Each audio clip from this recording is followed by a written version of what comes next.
Hello friends, let us now learn some important points about the restrictive cardiomyopathy.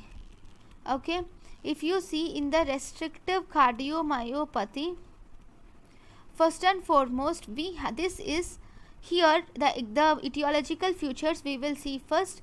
This occurs whenever there is amyloid deposits in the heart, deposits of iron in the heart in a disease like hemochromatosis. In hemochromatosis there is both dilated cardiomyopathy and restrictive cardiomyopathy, but dilated cardiomyopathy occurs more common than restrictive cardiomyopathy. And in diseases like metastasis, storage diseases, and in Loeffler's endomyocarditis,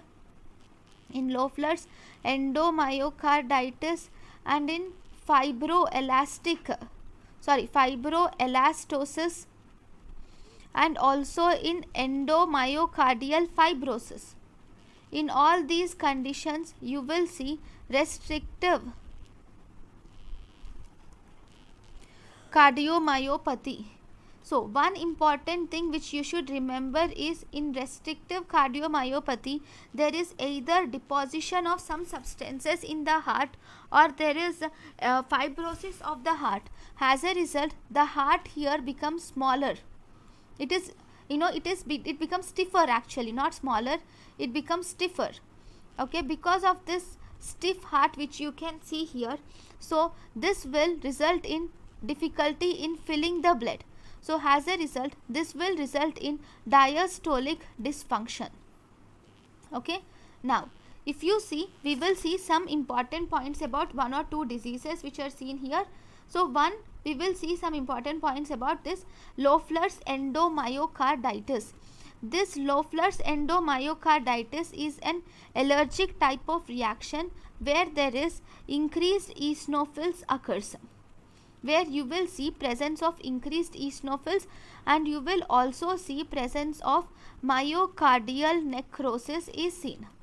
So these are the two important points in Loeffler's endomyocarditis.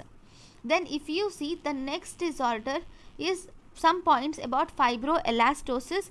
It occurs in less than 2 years of age, 2 years of time, and this is associated with mumps, and it is also associated with a mutation which is called as Tuffer-Zinn mutation.